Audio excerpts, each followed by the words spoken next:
Everybody is talking about how good this NFL Week 1 schedule is, but personally, I don't love it. So the season is going to start with a Super Bowl rematch. First, it's the last game that we had in football. I don't want to see this game again to start the season, the same one that ended last season. Number two, obviously, besides this being the Super Bowl last year, besides Mike Vrabel, there's no interesting storyline for Patriots and Seahawks. And it just feels weak. This game's on a Wednesday night, so early in the season. I don't love it. I like the idea of having a Melbourne game. Personally, as a Niners fan, I don't love that. I don't love that the Niners will be traveling all the way out there. It's also on Netflix. It's a divisional matchup. Send some game out there with some spice.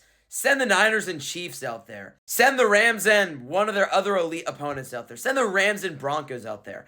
Just boring. We do got some interesting early Sunday bangers. I mean, a game between two former number one overall picks and some young rising teams. Bucks and Bengals, two explosive offenses. Love that one. Bills, Texans, another great game in the morning. And then you got to have some games that are just football games, you know? Nothing special about Saints and Lions. Nothing that special about Ravens, Colts. Nothing special about Browns, Jags, or Jets, Titans. That could be interesting, though. Just because every single time the Jets play, you got to have an eye on it because it could be a disaster, and it is a disaster. And then the new look Titans, which is kind of interesting. And then both the Falcons and the Steelers have solid rosters, so that could be interesting. Nothing super special about these two games either.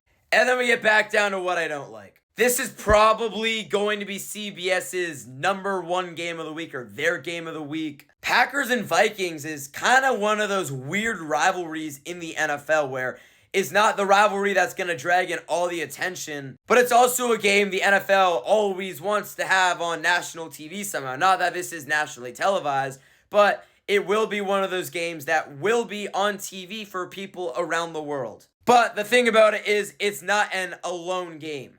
And then Fox's game of the week is Commanders and Eagles. Back-to-back years, they start with a Commanders divisional game. And it's kind of similar, in my opinion, to this game. I mean, this just isn't a super fun matchup for likely the entire world to be watching on Fox at this time spot. Sunday night, we get Cowboys and Giants. I love this being a primetime game.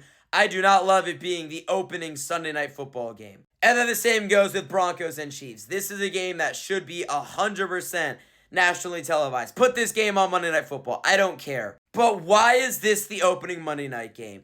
I could find 3 games on the schedule I would rather have on the opening Monday night game. I'd rather have Buccaneers, Bengals, Bills, Texans, or even Bears, Panthers. But I just don't love these 4 divisional matchups to start.